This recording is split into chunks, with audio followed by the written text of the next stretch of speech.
Avez-vous déjà ressenti que certaines vérités sont trop dangereuses pour être partagées? Que certains secrets, une fois révélés, peuvent détruire des vies entières? Que parfois, ce que vous savez peut être une arme fatale contre ce que vous aimez le plus? Aujourd'hui, nous allons plonger dans l'univers fascinant du philosophe le plus controversé du XVIIe siècle, Baruch Spinoza, l'homme que l'Église catholique a placé sur sa liste noire, celui que les rabbins ont maudit et excommunié, celui que même les philosophes des Lumières considéraient comme trop radical. Et si je vous disais que ce génie hollandais avait découvert 10 vérités absolues que vous ne devez jamais, au grand jamais, révéler à votre épouse, à votre famille, à vos amis ou à vos enfants? Mais avant de commencer, si vous aimez les contenus qui changent votre perspective sur la vie, qui révèlent des vérités que la société préfère cacher, alors cliquez sur le bouton d'abonnement maintenant. Ne manquez aucun moment de ces révélations qui peuvent transformer votre façon de vivre. Et dites-moi dans les commentaires, de quel pays regardez-vous cette vidéo en ce moment et quelle heure est-il chez vous? Partagez aussi votre expérience avec ces secrets. Et si vous êtes sur votre téléphone, appuyez sur le bouton j'aime. Cela aide énormément à faire découvrir ces vérités à plus de personnes qui en ont besoin. Maintenant, préparez-vous, car ce que vous allez découvrir va bouleverser tout ce que vous pensiez savoir sur l'honnêteté et les relations humaines. Imaginez un homme qui vivait dans la pauvreté volontaire, polissant des lentilles pour télescope dans une petite chambre d'Amsterdam, mais dont l'esprit voyageait à travers les dimensions les plus profondes de l'existence humaine. Spinoza n'était pas un philosophe ordinaire. Il était un révolutionnaire de la pensée qui a osé dire que Dieu et la nature sont une seule et même chose, que les miracles n'existent pas, que la Bible a été écrite par des hommes avec des agendas politiques et que l'Église utilisait la religion comme instrument de contrôle social. Vous comprenez maintenant pourquoi il était considéré comme le penseur le plus dangereux de son époque? Mais ce que peu de gens savent, c'est que Spinoza avait également développé une compréhension profonde de la psychologie humaine, des émotions et des relations. Dans son chef-d'œuvre, L'éthique, il a démonté méthodiquement comment fonctionnent nos passions, nos peurs, nos désirs et nos amours. Il a révélé que nous ne sommes pas des êtres rationnels qui ont des émotions, mais des êtres émotionnels qui tentent parfois d'être rationnels. Et c'est précisément cette compréhension qui nous amène aux 10 secrets que vous ne devez jamais révéler. Pourquoi? Parce que Spinoza savait quelque chose que la plupart des gens ignorent. La vérité n'est pas toujours libératrice. Parfois, elle est destructrice. Parfois, elle est une bombe nucléaire émotionnelle qui anéantit tout sur son passage. Pensez grec un instant. Combien de mariages ont été détruits par une confession honnête? Combien d'amitiés ont été brisées par une vérité crue? Combien d'enfants ont été traumatisés par des révélations que leurs parents auraient dû garder pour eux? Spinoza comprenait que l'être humain n'est pas gouverné par la raison pure, mais par ce qu'il appelait les affects, les émotions passionnelles qui nous poussent à agir souvent contre notre propre intérêt. Quand vous révélez certaines vérités à quelqu'un, vous ne faites pas appel à sa raison, vous déclenchez ses affects les plus destructeurs, la jalousie, l'insécurité, la peur, le ressentiment, la haine. Mais quelle était la vision révolutionnaire de Spinoza sur les émotions humaines? Il a rejeté l'idée traditionnelle que les émotions sont des faiblesses morales ou des péchés. Non, pour lui, les émotions sont simplement des réalités naturelles, des forces qui nous traversent comme le vent traverse les arbres. Le problème n'est pas d'avoir des émotions, c'est d'être esclave de ces émotions. Et devinez quoi? Quand vous révélez certaines vérités aux personnes que vous aimez, vous les transformez en esclaves de leur propre passion destructrice. Vous leur donnez un fardeau émotionnel qu'elles ne peuvent pas porter, une douleur qu'elles ne peuvent pas guérir. Spinoza a passé sa vie entière à chercher ce qu'il appelait la béatitude, un état de liberté mentale et de joie profonde qui vient de la compréhension rationnelle de la réalité. Mais cette béatitude ne peut exister quand notre esprit est tourmenté par des images, des comparaisons et des doutes plantés là par les révélations imprudentes des autres. Imaginez votre épouse, allongée dans le lit à 3 heures du matin, incapable de dormir parce que vous lui avez dit que votre ex-petite amie était plus passionnée au lit. Imaginez votre fils, assis dans sa chambre, se sentant inadéquat parce que vous avez mentionné que le fils du voisin est plus intelligent. Imaginez votre meilleur ami, vous évitant désormais parce que vous lui avez révélé que vous le trouvez parfois ennuyeux. Ces vérités, une fois libérées, ne peuvent jamais être rappelées. Elles existent maintenant dans l'esprit de l'autre personne comme des parasites psychologiques, rongeant leur confiance, leur joie, leur paix. Alors, êtes-vous prêt à découvrir ces 10 secrets que Spinoza aurait reconnus comme des vérités dangereuses? Êtes-vous prêt à comprendre pourquoi la sagesse ne consiste pas toujours à dire la vérité, mais à savoir qu'on la garder enfouie dans le silence protecteur? Continuez à regarder, car chaque révélation que nous allons explorer pourrait sauver vos relations les plus précieuses. Et n'oubliez pas, dans ce voyage philosophique, vous allez découvrir que parfois, le mensonge par omission est la forme la plus élevée de compassion. Commençons maintenant avec la première vérité explosive. Vos véritables opinions sur leur apparence physique. Voilà la première vérité que vous devez emporter dans votre tombe. Pourquoi? Laissez-moi vous raconter ce que Spinoza comprenait sur la nature de la beauté et de la perception humaine. Dans l'Éthique, il a écrit quelque chose de révolutionnaire. La beauté n'est pas une qualité qui existe dans les objets eux-mêmes, mais une projection de notre esprit sur ces objets. Quand vous regardez quelqu'un et le trouvez beau ou laid, vous n'êtes pas en train d'observer une vérité objective. Vous êtes simplement en train d'exprimer comment votre corps et votre esprit sont affectés par cette présence. Mais voici le problème monumental que Spinoza avait identifié dans la psychologie humaine. Les gens ne veulent absolument pas connaître votre opinion objective sur leur apparence. Ils veulent validation, affirmation, désir. Quand votre épouse sort de la chambre portant cette nouvelle robe et vous demande « Chérie, tu penses que je suis belle dans cette robe ?» Elle ne cherche pas une analyse critique et honnête. Elle ne veut pas que vous examiniez objectivement comment la couleur accentue ou non son teint, comment la coupe dissimule ou révèle ses imperfections physiques. Non, ce qu'elle cherche profondément, c'est une confirmation émotionnelle qu'elle est désirable à vos yeux, qu'elle est spéciale, qu'elle compte. Spinoza aurait dit que cette femme cherche ce qu'il appelait un affect joyeux, une augmentation de sa puissance d'exister. Chaque être humain, selon sa philosophie, est animé par un désir fondamental. Persévérer dans son être, augmenter sa capacité d'agir et de vivre. Quand vous regardez votre épouse et lui dites qu'elle est magnifique, même si objectivement vous pensez que la robe la grossit un peu, vous n'êtes pas en train de mentir, vous êtes en train de nourrir sa puissance d'exister. Vous augmentez sa joie, sa confiance, son énergie vitale. Mais quand vous décidez d'être honnête et de dire « Eh bien, pour être franc, je pense que cette robe te fait paraître un peu plus ronde. Qu'avez-vous accompli ?» Vous avez diminué sa puissance d'exister. Vous avez planté une graine de doute toxique qui va germer et croître dans son esprit. Désormais, chaque fois qu'elle met cette robe, elle va penser à votre commentaire. Pire encore, elle va commencer à se demander ce que vous pensez vraiment de son corps en général. Si vous trouvez qu'elle paraît plus ronde dans cette robe, est-ce que vous trouvez qu'elle est grosse? Est-ce que vous la comparez à d'autres femmes? Est-ce que vous regrettez qu'elle ne soit pas aussi mince qu'avant? Voyez-vous la catastrophe en cascade qu'une seule vérité honnête peut déclencher? Spinoza avait une compréhension profonde de ce qu'il appelait l'imagination. L'esprit humain ne fonctionne pas seulement avec des faits logiques, il fonctionne avec des images, des associations, des enchaînements d'idées. Quand vous dites quelque chose de critique sur l'apparence de votre épouse, vous n'insérez pas simplement une information neutre dans son esprit.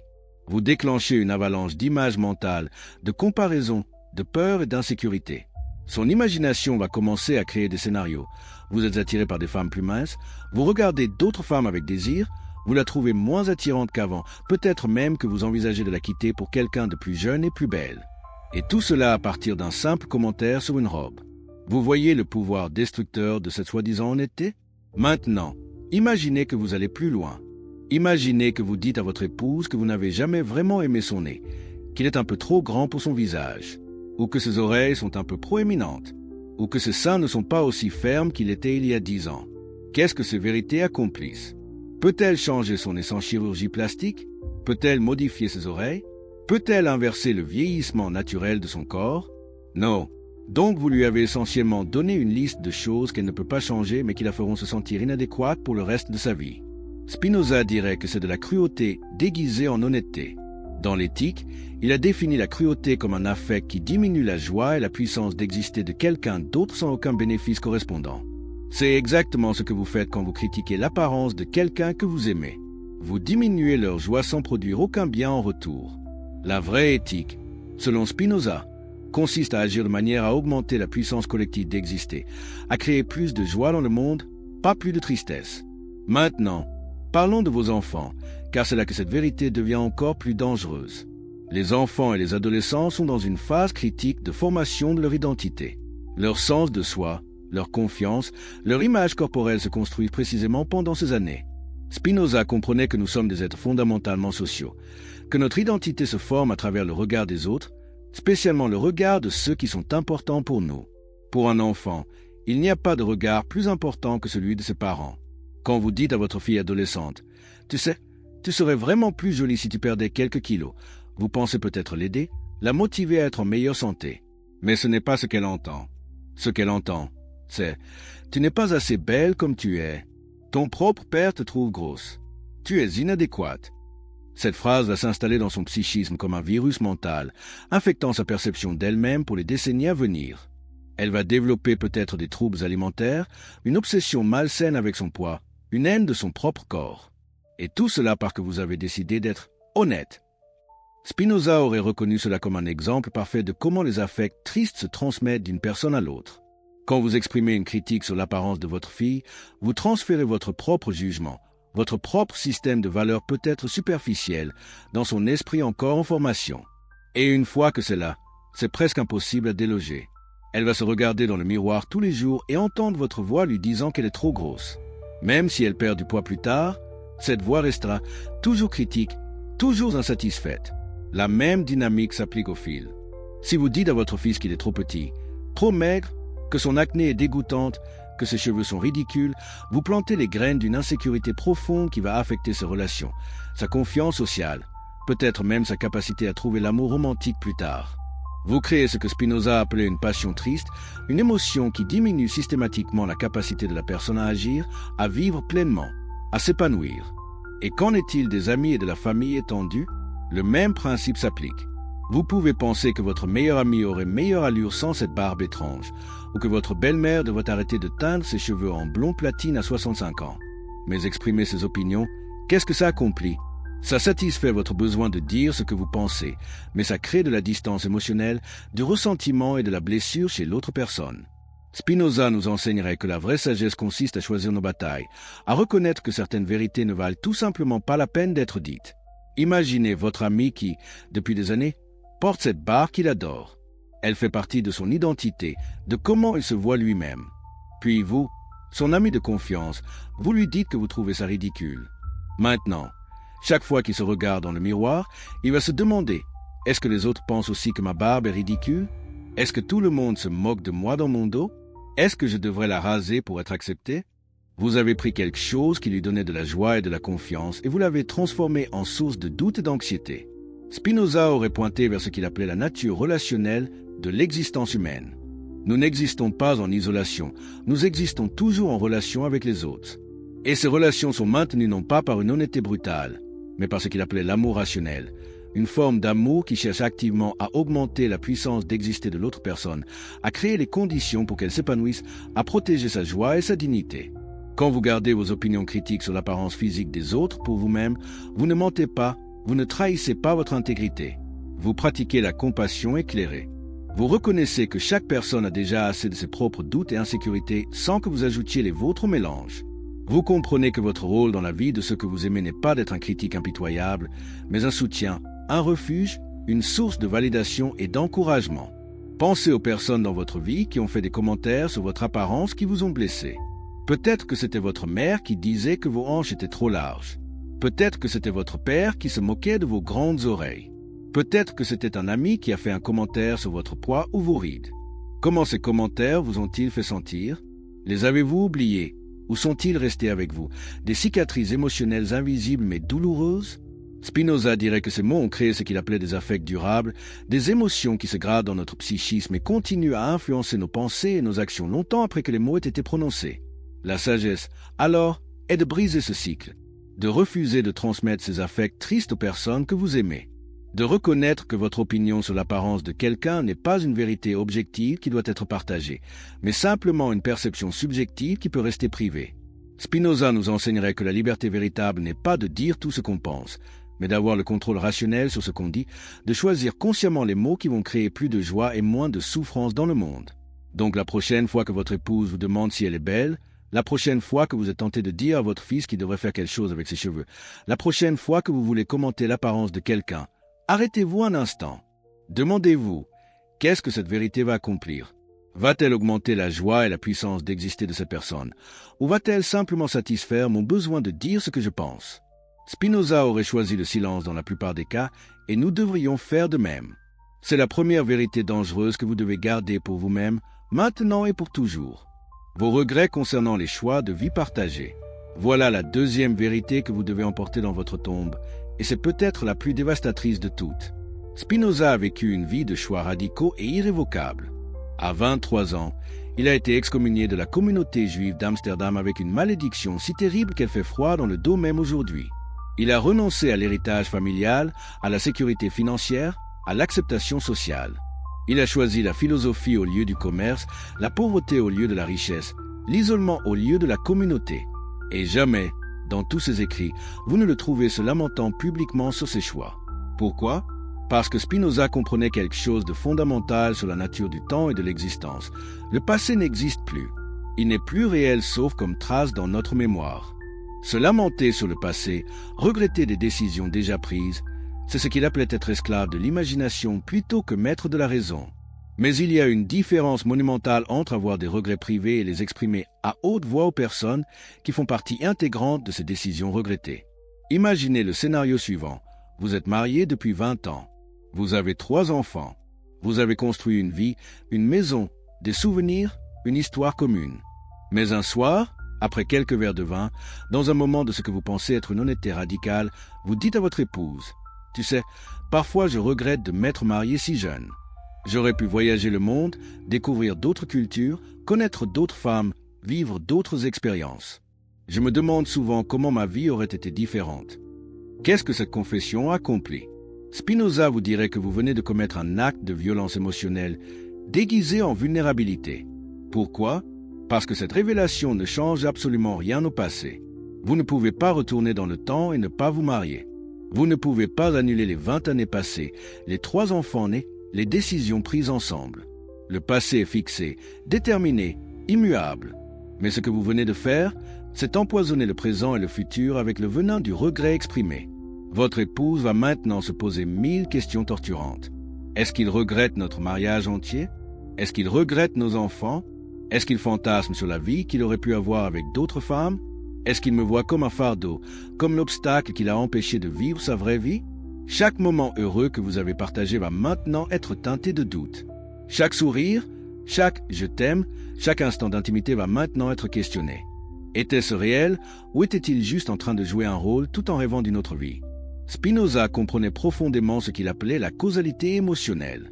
Nos affects ne surgissent pas du néant, ils sont causés par nos pensées, nos perceptions, nos interprétations. Quand vous exprimez un regret sur votre mariage à votre épouse, vous créez une cause directe pour des affects tristes chez elle, tristesse, insécurité, jalousie des vies non vécues, ressentiment. Ces affects vont à leur tour causer d'autres pensées et d'autres affects dans une chaîne infinie de souffrances émotionnelles. Mais il y a quelque chose d'encore plus insidieux dans cette révélation particulière. Quand vous regrettez une décision partagée comme le mariage, vous ne regrettez pas simplement un choix abstrait. Vous regrettez la personne elle-même. Votre épouse n'est pas séparable de la décision de vous marier. Elle est la décision incarnée. Dire que vous regrettez le mariage, c'est dire, implicitement, que vous regrettez elle. Et cela, c'est quelque chose dont une personne ne peut jamais vraiment se remettre. Pensez maintenant aux enfants. Est-ce qu'ils devraient jamais, en aucune circonstance, entendre que vous regrettez de les avoir eus ? Spinoza, qui n'a jamais eu d'enfant lui-même et qui comprenait profondément la psychologie humaine, aurait dit que c'est peut-être la chose la plus cruelle qu'un parent puisse dire à un enfant. Pourquoi ? Parce qu'un enfant n'a pas choisi de naître. Il n'a pas demandé à exister. Il est le résultat de vos décisions, pas des siennes. Quand vous révélez à votre enfant, même indirectement, que vous regrettez de l'avoir eu, vous lui transmettez un message dévastateur. Tu es un fardeau, ton existence est une erreur, le monde serait meilleur sans toi. Imaginez porter ce poids psychologique. Imaginez savoir que votre propre parent, la personne qui est censée vous aimer inconditionnellement, regrette votre existence même. Comment est-ce qu'un enfant se remet d'une telle révélation ? Spinoza dirait qu'il ne s'en remet jamais vraiment. Cela devient un affect fondamental, une blessure au cœur même de son être. Et ce qui est tragique, c'est que ces regrets sont souvent temporaires et contextuels. Peut-être que vous avez eu une semaine difficile au travail, que les enfants vous ont épuisé, que vous avez vu un ancien ami célibataire sur les réseaux sociaux en train de voyager en Thaïlande et vous avez pensé « j'aurais pu avoir cette vie ». Mais c'est juste un moment, un affect passager causé par la fatigue et la comparaison envieuse. Ce n'est pas une vérité profonde et durable sur ce que vous ressentez vraiment. Spinoza aurait reconnu cela comme l'imagination créant des fantômes. Nous imaginons une vie alternative. Nous la comparons à notre vie actuelle dans un moment de fatigue ou de stress, et soudain cette vie imaginaire semble plus attirante. Mais c'est une illusion. La vie que vous imaginez n'inclut pas tous les défis et difficultés qu'elle aurait comportés. Vous imaginez seulement les parties agréables, la liberté, l'aventure, les nouvelles expériences. Vous n'imaginez pas la solitude, l'absence de sens profond, le regret d'une autre nature que vous auriez ressenti en vieillissant seul sans famille. La sagesse spinoziste consiste à reconnaître ces fantômes pour ce qu'ils sont, des produits de l'imagination, pas des vérités rationnelles. Et surtout, à ne jamais leur donner vie en les exprimant aux personnes qui seront blessées par eux. Votre regret momentané ne mérite pas de devenir un fardeau permanent pour votre épouse et vos enfants. Gardez-le pour vous. Examinez-le rationnellement. Demandez-vous s'il est basé sur la réalité ou sur une comparaison fantasmée. Et ensuite, laissez-le passer comme toutes les pensées passagères passent. Maintenant, parlons des regrets concernant d'autres décisions de vie partagée. Peut-être que vous avez déménagé dans une autre ville pour le travail de votre épouse et vous regrettez d'avoir abandonné votre propre carrière. Peut-être que vous avez investi dans une maison que votre partenaire voulait et que vous trouvez maintenant être un fardeau financier. Peut-être que vous avez choisi d'avoir un 4e enfant pour faire plaisir à votre conjoint alors que vous pensiez que 3 étaient déjà trop. Exprimer ces regrets, qu'est-ce que ça accomplit? Ça crée de la culpabilité chez votre partenaire. Ça transforme des décisions qui ont été prises ensemble en accusations unilatérales. Votre épouse va maintenant se sentir responsable de votre malheur. Elle va porter la culpabilité de penser que c'est sa faute si vous n'êtes pas heureux, si votre carrière a stagné, si vos finances sont tendues. Et cette culpabilité va pourrir la relation de l'intérieur. Spinoza nous enseignait que les relations humaines saines sont basées sur ce qu'il appelait l'accord de nature. 2 personnes qui s'accordent dans leur nature, qui agissent selon la raison, qui cherchent mutuellement à augmenter la puissance d'exister l'une de l'autre, créent une harmonie puissante. Mais quand vous introduisez le regret et la culpabilité, vous créez une dissonance. Vous transformez un partenariat en un jeu de reproches et de ressentiments. Et que dire des parents qui regrettent d'avoir soutenu financièrement les études de leurs enfants, ou d'avoir payé pour un mariage coûteux, ou d'avoir aidé à acheter une première maison? Exprimer ce regret aux enfants adultes, qu'est-ce que ça crée? Ça empoisonne l'amour filial avec la dette et l'obligation. Vos enfants ne peuvent plus simplement vous aimer et vous être reconnaissants. Maintenant, ils doivent porter le fardeau de savoir que leur succès est venu au prix de votre sacrifice regretté. La vérité profonde que Spinoza nous révèle ici, c'est que nous vivons toujours dans le présent éternel. Le passé est mort. Le futur n'existe pas encore. Tout ce que nous avons, c'est ce moment présent. Quand vous ruminez sur des décisions passées et que vous exprimez ces ruminations aux autres, vous contaminez le présent avec les fantômes du passé. Vous empêchez la possibilité de joie et d'harmonie maintenant à cause de ce qui ne peut plus être changé.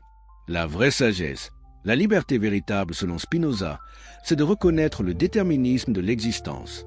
Chaque décision que vous avez prise dans le passé a été déterminée par qui vous étiez à ce moment-là, par les circonstances, par les causes infinies qui vous ont mené à ce choix. Vous ne pouviez pas choisir autrement que ce que vous avez choisi, parce que vous étiez déterminé par votre nature à ce moment précis. Regretter ces décisions, c'est regretter d'avoir été qui vous étiez. C'est résister à la nécessité naturelle. Et plus important encore, exprimer ces regrets ne change rien. Ça ne vous redonne pas les opportunités perdues. Ça ne restaure pas les chemins non pris. Tout ce que ça fait, c'est créer de la souffrance chez les personnes que vous aimez. Et Spinoza dirait que créer de la souffrance inutile, c'est agir contre la raison. C'est diminuer la puissance collective d'exister plutôt que de l'augmenter. Donc gardez vos regrets pour vous. Travaillez-les en thérapie si nécessaire. Examinez-les rationnellement pour comprendre ce qu'ils révèlent sur vos désirs et vos valeurs actuelles. Utilisez-les comme information pour faire de meilleurs choix dans le futur. Mais ne les imposez jamais comme fardeau émotionnel aux personnes qui font partie de ces décisions regrettées. C'est la deuxième vérité dangereuse que vous devez garder enfermée dans le silence de votre propre esprit. Des comparaisons défavorables avec des ex-partenaires ou d'autres personnes. Voici la troisième vérité mortelle, et celle-ci est particulièrement insidieuse parce qu'elle semble si innocente au moment où on la prononce. Spinoza comprenait quelque chose de fondamental sur le fonctionnement de l'esprit humain. Nous pensons par association et comparaison. C'est impossible pour l'esprit humain de ne pas comparer les expériences présentes avec les expériences passées. C'est ainsi que nous apprenons, que nous évaluons, que nous comprenons le monde. Mais il y a une différence monumentale, une différence qui peut détruire des relations entières, entre faire ces comparaisons en privé dans votre propre esprit et les verbaliser aux personnes concernées. Imaginez que vous êtes allongé au lit avec votre épouse après avoir fait l'amour, et dans un moment de ce que vous pensez être une confidence intime, vous dites « Tu sais, mon ex-petite amie était vraiment incroyable au lit. Elle était tellement passionnée et aventureuse. » Qu'est-ce que vous pensez qu'il va se passer dans l'esprit de votre épouse à ce moment précis? Spinoza vous dirait que vous venez de créer ce qu'il appelait un affect de jalousie mêlé de tristesse et d'humiliation. Votre épouse ne peut plus simplement profiter de l'intimité avec vous. Maintenant, chaque fois que vous faites l'amour, elle va se demander « Est-ce qu'il me compare à son ex? Est-ce qu'il fantasme sur elle pendant qu'il est avec moi? Est-ce qu'il me trouve ennuyeuse et inadéquate? Est-ce qu'il regrette de ne plus être avec quelqu'un de plus passionné? Vous avez introduit un fantôme dans votre lit, et ce fantôme ne partira jamais. Ce qui est particulièrement cruel dans ce type de comparaison, c'est qu'elle crée une compétition impossible. Votre épouse ne peut pas devenir votre ex-petite amie.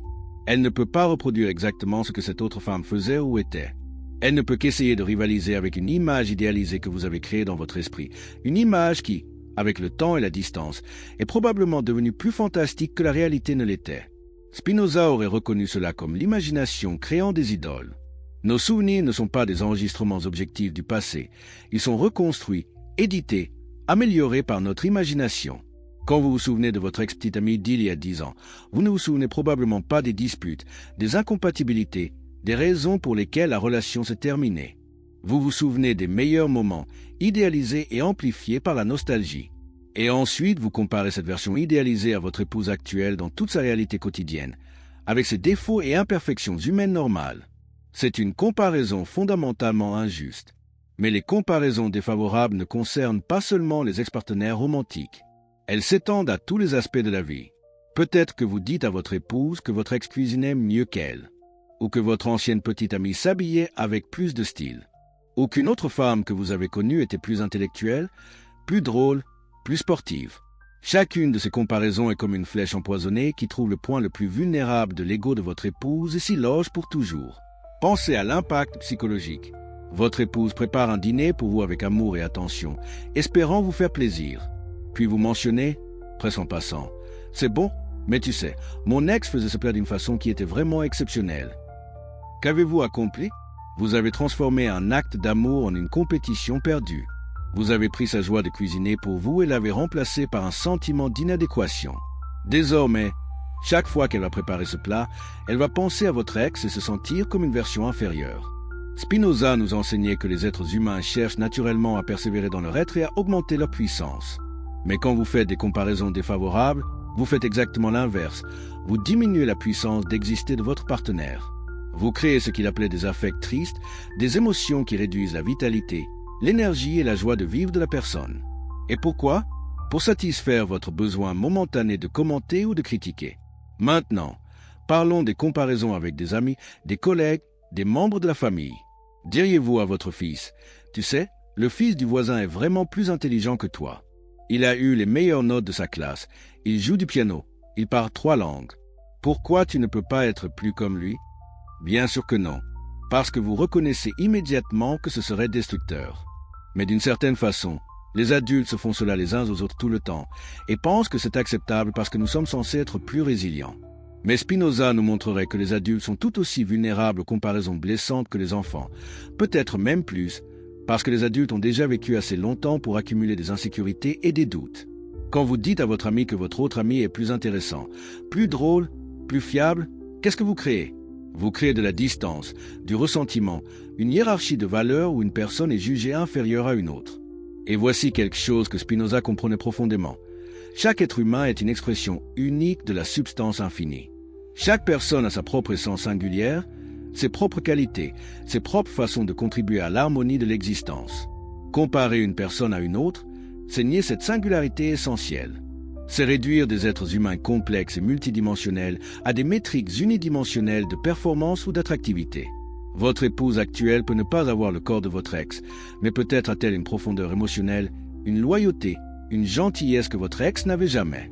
Votre fils peut ne pas être aussi académiquement brillant que le fils du voisin, mais peut-être a-t-il une créativité artistique, une empathie rare, un courage moral qui dépasse tout succès scolaire. Votre ami peut ne pas être aussi drôle que votre autre ami, mais peut-être est-il celui qui reste à vos côtés dans les moments difficiles, celui qui vous écoute vraiment, celui dont la présence est réconfortante même dans le silence. Spinoza nous enseignerait la pratique de ce qu'il appelait voir les choses sous l'aspect de l'éternité, subspici aeternitatis. Cela signifie voir chaque chose dans sa totalité, dans son contexte complet, dans sa connexion à la totalité de l'existence. Quand vous regardez votre épouse subspici aeternitatis, vous ne voyez pas seulement un corps qui est moins ferme qu'il y a 10 ans. Vous voyez l'histoire complète, la femme qui a porté vos enfants, qui a ri avec vous, qui a pleuré avec vous, qui a vieilli à vos côtés, qui connaît vos secrets les plus profonds, qui vous aime malgré vos défauts. Comparer cette totalité riche et complexe à un souvenir fragmentaire et idéalisé d'une ex-petite amie, c'est absurde. C'est comme comparer un océan entier à un verre d'eau parce que l'eau dans le verre semble plus claire.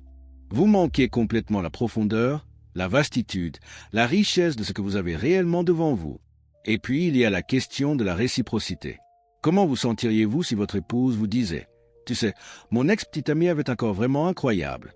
Il allait au gym tous les jours et avait des abdominaux parfaits. Toi, tu as pris du ventre.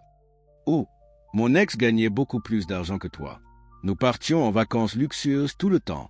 Avec toi, nous devons budgéter et économiser. » Comment ces comparaisons vous feraient-elles sentir?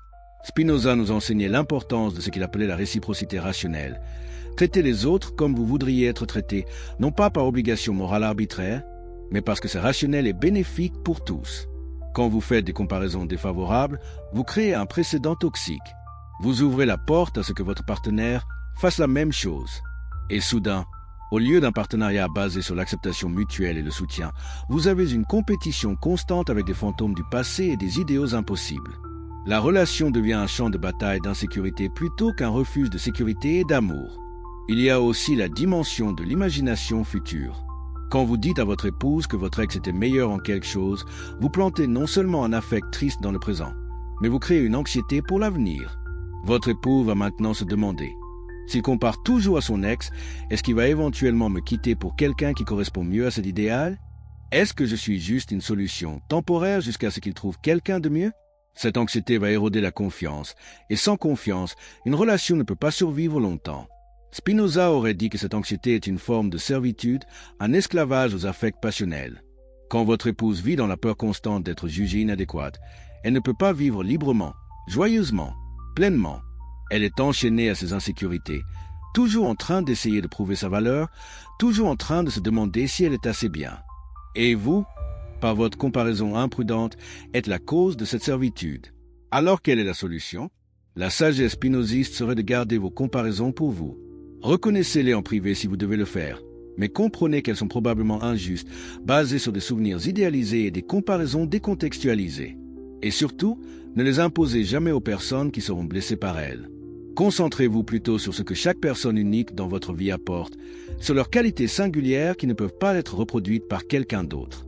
Pratiquez ce que Spinoza appelait l'amour intellectuel, une forme d'amour qui voit et apprécie la totalité de l'autre personne, qui comprend rationnellement leur valeur unique, qui cherche à augmenter leur joie et leur puissance plutôt que de la diminuer avec des comparaisons cruelles. C'est cela, la vraie liberté et la vraie éthique dans les relations humaines. Et c'est la troisième vérité dangereuse que vous devez absolument garder pour vous-même, maintenant et toujours point votre situation financière réelle quand elle est catastrophique. Voici un secret qui semble contre-intuitif dans une époque qui prêche la transparence totale, mais que Spinoza aurait parfaitement compris dans sa sagesse profonde. Le philosophe hollandais a vécu toute sa vie dans une pauvreté volontaire, polissant des lentilles optiques pour gagner à peine de quoi survivre, refusant des positions académiques lucratives, rejetant même des pensions offertes par des admirateurs riches. Mais savez-vous ce qui est fascinant? Il n'a jamais écrit de longues lamentations sur sa situation financière. Il n'a jamais chargé ses amis ou sa famille du poids de son anxiété économique. Pourquoi s'être tenu? Parce qu'il comprenait quelque chose de crucial sur la nature de la peur et du stress. Mais avant de plonger dans cette révélation qui pourrait transformer votre façon de gérer les crises, permettez-moi de vous poser une question. Si ce contenu vous interpelle, si ces vérités philosophiques résonnent en vous, pourquoi n'êtes-vous pas encore abonné? Cliquez sur ce bouton d'abonnement maintenant, activez la cloche de notification, car les sagesses que nous partageons ici ne se trouvent nulle part ailleurs. Et dites-moi dans les commentaires, de quel pays nous regardez-vous en ce moment précis? Quelle heure est-il chez vous? Êtes-vous en France, au Canada, en Belgique, en Suisse, en Afrique francophone? Et pour ceux qui sont sur mobile, ce petit geste de taper sur le bouton j'aime fait une différence monumentale pour que ce message atteigne plus de personnes qui en ont besoin. Faites-le maintenant, s'il vous plaît. Maintenant, retournons à cette vérité explosive sur l'argent et le silence. Spinoza avait développé dans l'éthique une théorie fascinante sur ce qu'il appelait les affects et leur transmission. Il comprenait que les émotions ne sont pas isolées dans l'individu qui les ressent. Elles se propagent comme des ondes, affectant toutes les personnes dans leur environnement. Quand vous êtes anxieux, votre anxiété crée de l'anxiété chez ceux qui vous entourent. Quand vous êtes en panique, votre panique se transmet. C'est une sorte de contagion émotionnelle que la science moderne a confirmée, mais que Spinoza avait déjà identifié il y a plus de 350 ans. Alors imaginez ce scénario, vous avez fait des investissements catastrophiques. Vous avez perdu une grande partie de vos économies dans un projet qui a échoué. Vous avez des dettes secrètes qui s'accumulent. Vous êtes peut-être au bord de la faillite personnelle. L'anxiété vous dévore de l'intérieur. Vous ne dormez plus. Chaque fois que votre téléphone sonne, vous avez peur que ce soit un créancier.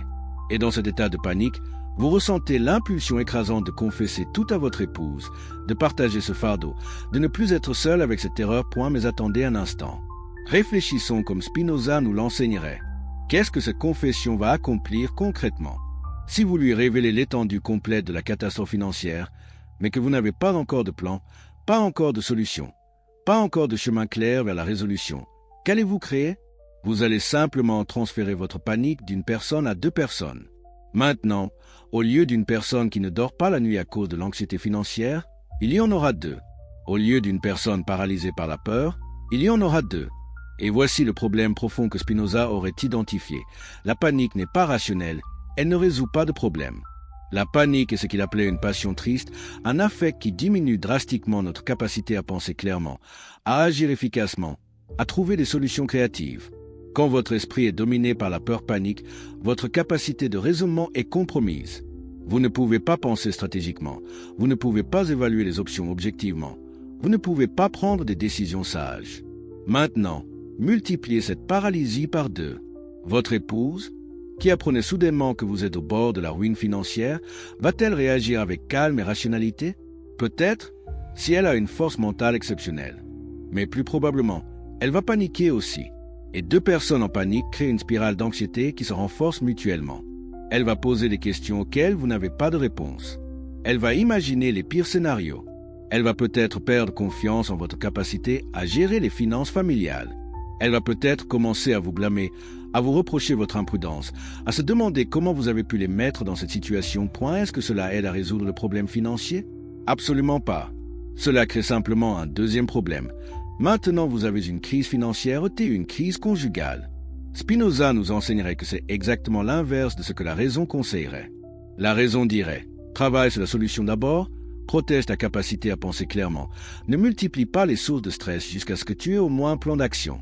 Mais attention, et c'est crucial, je ne suis pas en train de dire que vous devrez mentir à votre épouse ou cacher indéfiniment une situation financière qui affecte directement la famille. Il y a une différence énorme entre le secret protecteur temporaire et la tromperie malveillante. Si votre situation financière signifie que vous devez vendre la maison, que vous ne pouvez plus payer l'école des enfants, que votre style de vie doit changer immédiatement, alors oui, l'honnêteté est nécessaire parce que ces décisions doivent être prises ensemble. Ce que je dis, c'est que les détails torturants, l'ampleur exacte du désastre, les scénarios catastrophiques du pire cas possible, tout cela peut attendre jusqu'à ce que vous ayez un plan. Spinoza nous dirait qu'il y a une différence entre l'honnêteté nécessaire et le déversement émotionnel qui ne sert qu'à soulager votre propre anxiété en la transférant à quelqu'un d'autre. Le premier est éthique, le second est égoïste déguisé en vulnérabilité. Pensez à la structure temporelle.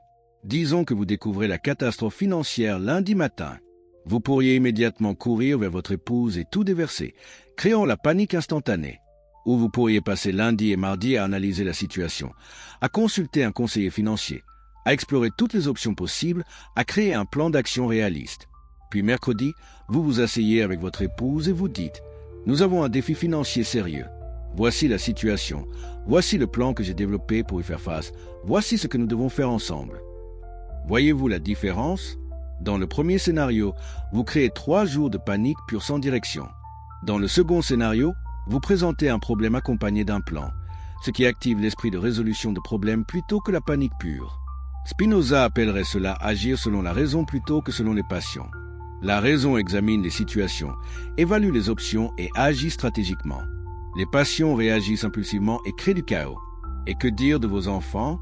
Doivent-ils connaître chaque oscillation de votre situation financière?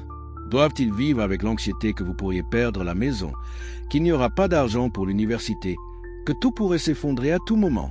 Spinoza, qui comprenait profondément les étapes du développement humain même s'il n'utilisait pas ce langage moderne, aurait dit que les enfants doivent être protégés des anxiétés adultes autant que possible. L'enfance et l'adolescence sont des périodes de formation cruciales. C'est quand les jeunes humains développent leur sens de sécurité dans le monde, leur confiance que les adultes qui prennent soin d'eux peuvent gérer les défis de la vie. Quand vous chargez vos enfants avec des détails terrifiants sur l'instabilité financière, vous ne les éduquez pas sur la responsabilité financière, Vous les traumatisez. Vous créez une anxiété chronique qui va peut-être les affecter pour le reste de leur vie. Pensez à votre propre enfance. Si vos parents ont traversé des difficultés financières et vous en ont parlé constamment, comment cela vous a-t-il affecté? Avez-vous développé une anxiété autour de l'argent qui persiste encore aujourd'hui?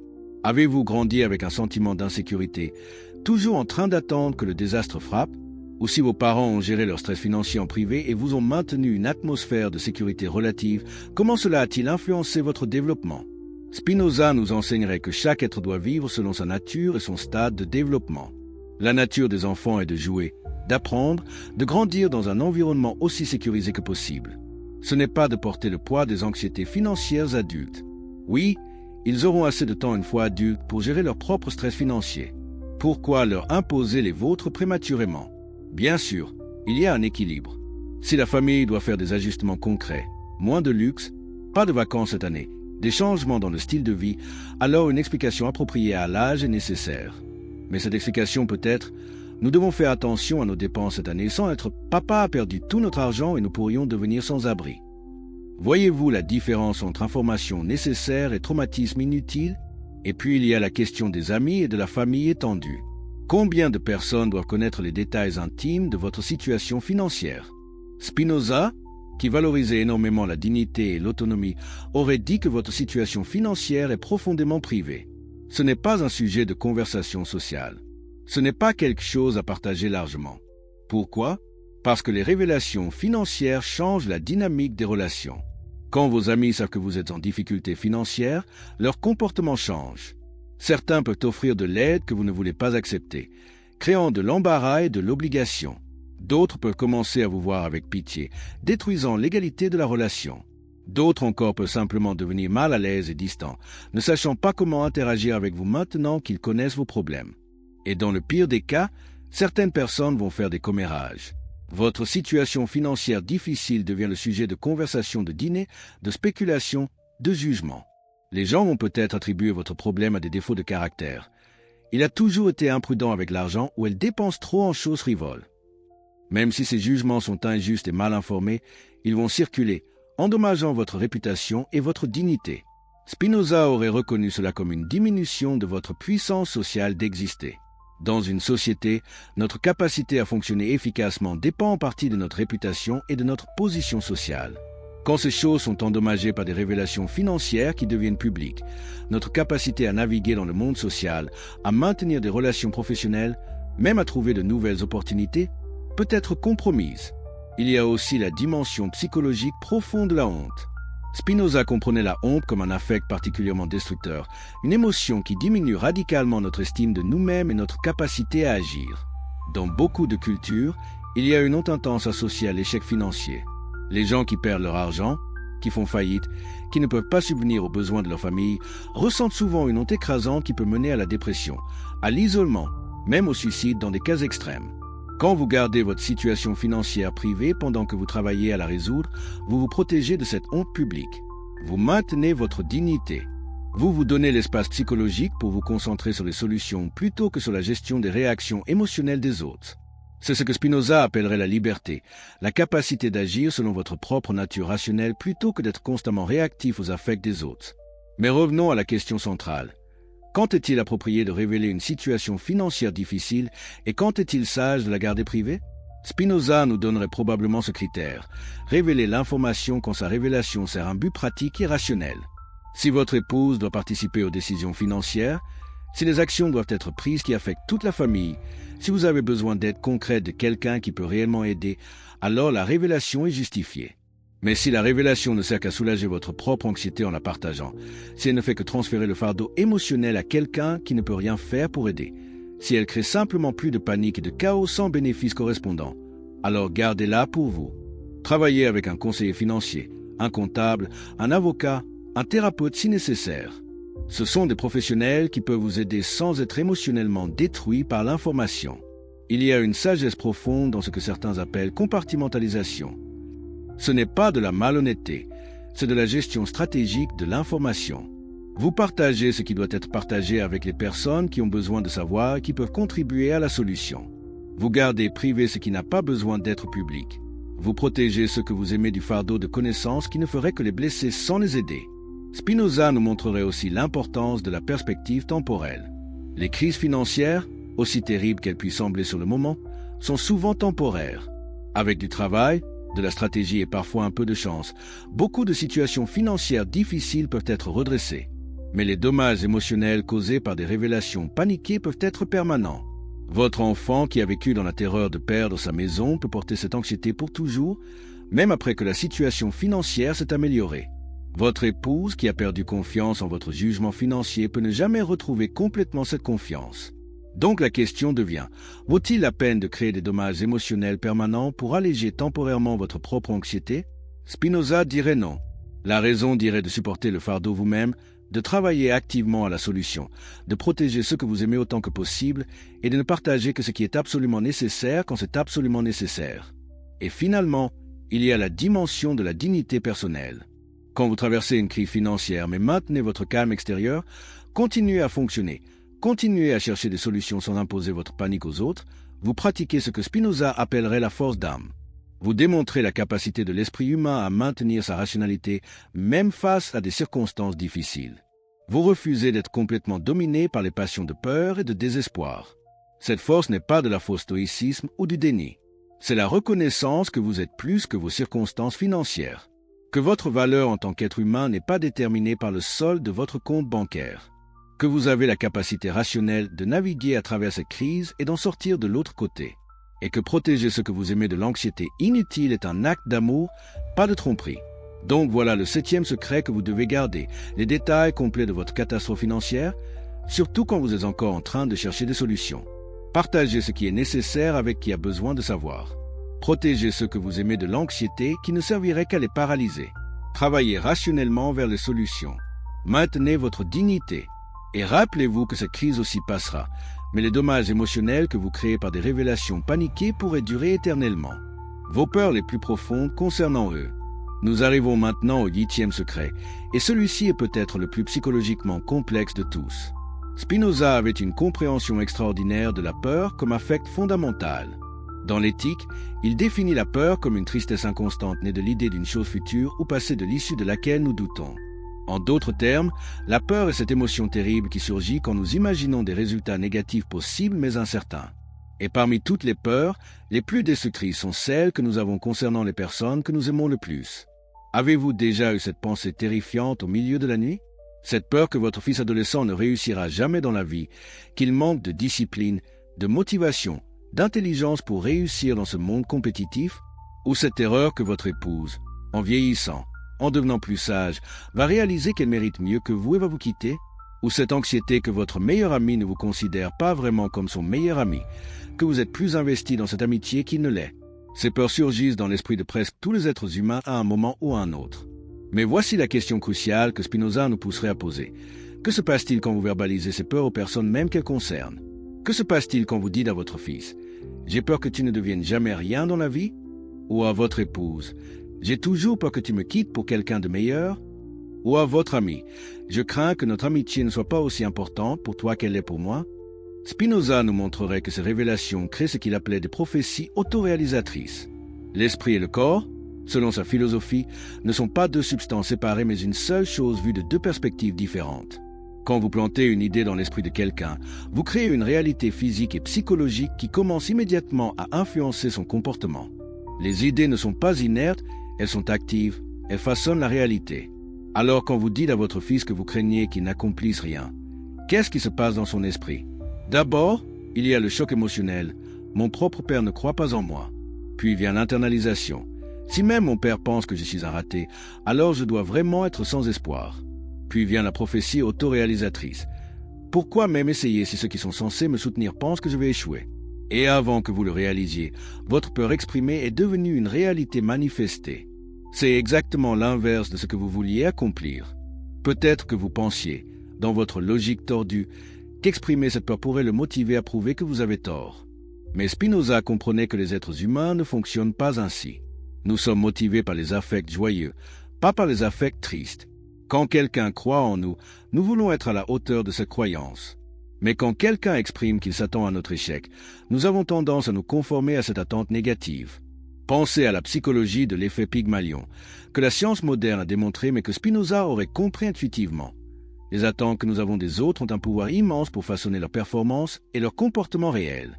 Quand les enseignants croient que certains élèves sont brillants, ces élèves performent mieux, même si la désignation initiale était aléatoire. Quand les managers croient que certains employés ont du potentiel, ces employés progressent davantage. Les attentes créent des réalités. Donc quand vous exprimez vos peurs sur quelqu'un, vous créez des attentes négatives qui vont influencer leur comportement dans cette direction négative. C'est une forme de malédiction psychologique. Vous lancez un sort de doute et d'échec sur la personne, et ce sort commence immédiatement à travailler dans leur psyché, sapant leur confiance, diminuant leur motivation, créant exactement le résultat que vous craignez. Maintenant, parlons de la peur que votre épouse va vous quitter. C'est une peur commune, surtout quand la relation traverse des difficultés ou quand vous vous sentez insécure pour d'autres raisons. Mais exprimer cette peur, qu'est-ce que ça crée? Spinoza dirait que ça crée un affect de malaise et de doute dans la relation même. Avant que vous exprimiez cette peur, votre épouse était peut-être parfaitement contente et engagée. Mais maintenant que vous avez planté cette idée, elle commence à se demander « Pourquoi pense-t-il que je vais le quitter? Est-ce qu'il sait quelque chose que je ne sais pas? Est-ce qu'il projette parce qu'il veut lui-même partir?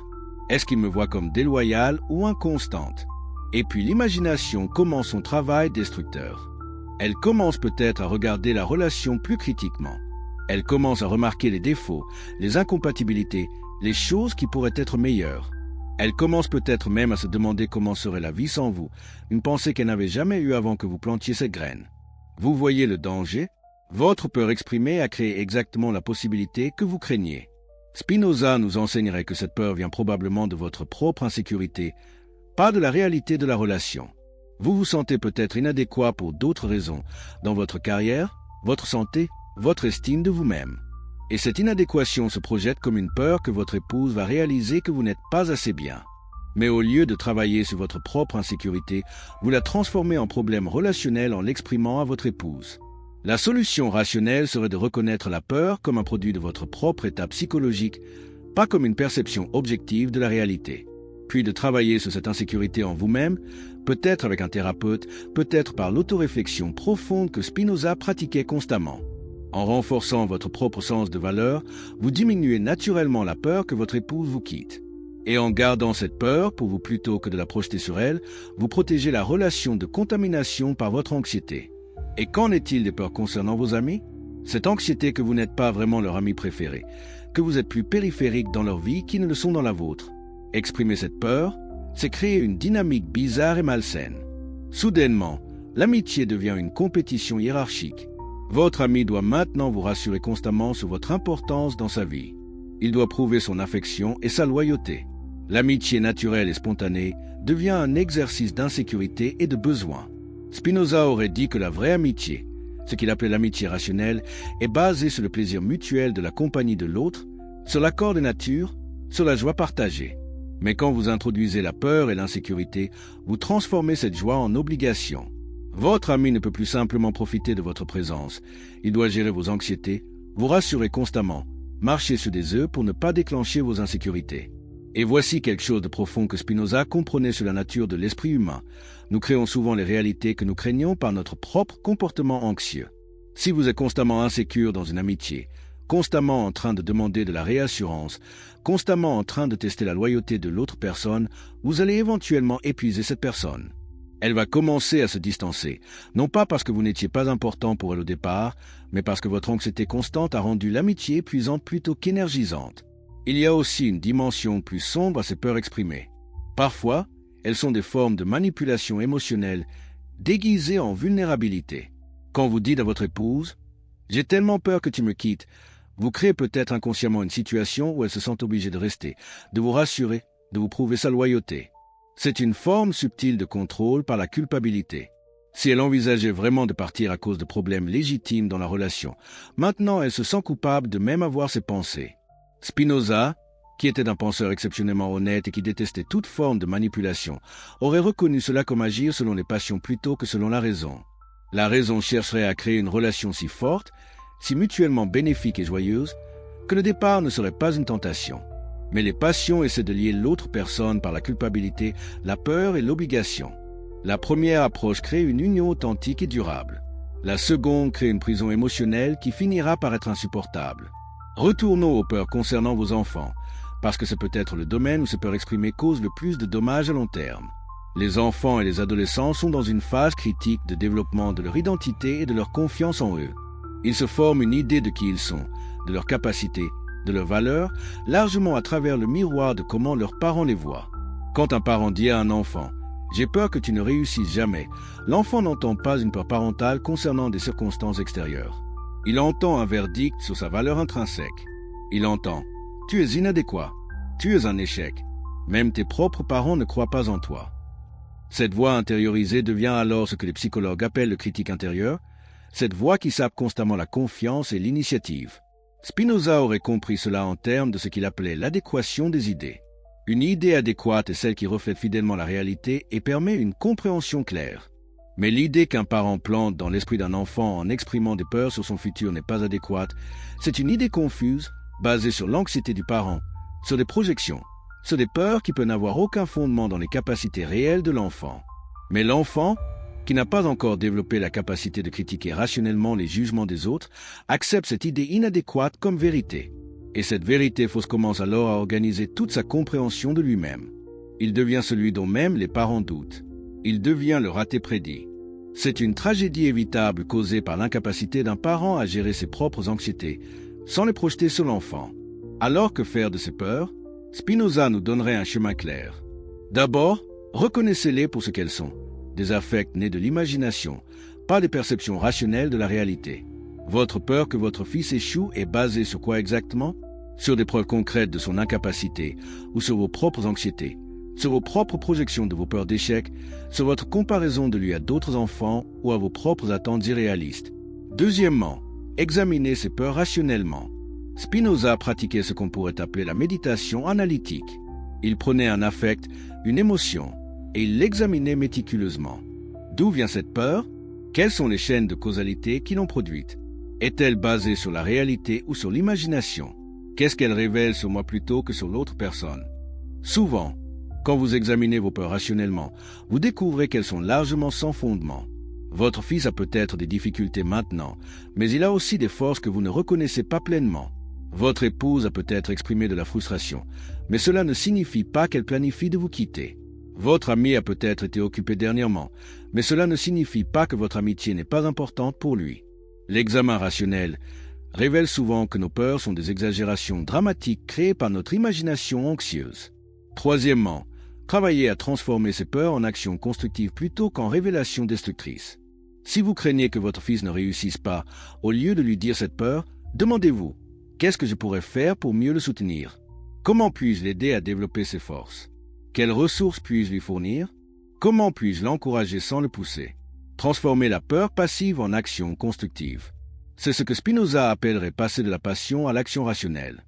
Si vous craignez que votre épouse vous quitte, demandez-vous « Qu'est-ce que je peux faire pour renforcer notre relation? Comment puis-je être un meilleur partenaire? Quelles sont les vraies sources de tension et comment pouvons-nous les adresser ensemble? » Au lieu de projeter votre anxiété sur elle, travaillez activement à créer une relation si forte, si mutuellement satisfaisante, que vos peurs deviennent inutiles. Quatrièmement, si vos peurs sont vraiment écrasantes, parlez-en à quelqu'un d'autre, pas à la personne qu'elles concernent. Un thérapeute, un ami de confiance qui n'est pas directement impliqué, même un journal intime. Spinoza pratiquait constamment l'auto-examen écrit. Écrire vos peurs peut être cathartique et clarificateur. Cela vous permet de les externaliser sans les imposer aux personnes qu'elles pourraient blesser. Et finalement, pratiquez ce que Spinoza appelait voir les choses sous l'aspect de l'éternité. Cela signifie prendre du recul par rapport à vos anxiétés immédiates et voir la situation dans un contexte plus large. Dans la grande étendue de l'existence, dans la totalité de votre relation avec votre enfant ou votre épouse, cette peur momentanée est-elle vraiment une vérité profonde ou est-elle juste un moment d'anxiété qui passera? Souvent, quand nous prenons cette perspective plus large, nos peurs se révèlent être des préoccupations temporaires amplifiées par notre état émotionnel du moment. Il y a une sagesse profonde dans le silence ici. Garder vos peurs pour vous-même n'est pas de la malhonnêteté, c'est de la maturité émotionnelle. C'est reconnaître que vous êtes responsable de gérer vos propres affects sans les transformer en fardeau pour les autres. C'est comprendre que verbaliser chaque pensée et chaque peur qui traverse votre esprit n'est pas de l'authenticité, c'est de l'incontinence émotionnelle. Spinoza nous enseignerait que la vraie liberté n'est pas de dire tout ce qu'on pense ou ressent. La vraie liberté est d'avoir le contrôle rationnel sur nos affects, de pouvoir examiner nos peurs, les comprendre, les transformer en actions constructives quand c'est possible, et surtout de ne pas les utiliser comme armes contre ceux que nous aimons. Vos peurs concernant les autres en disent presque toujours plus sur vous que sur eux.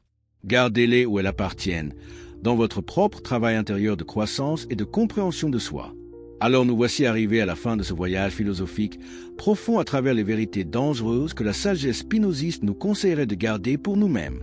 Mais avant de conclure, prenez un moment pour réfléchir à ce que nous avons découvert ensemble aujourd'hui.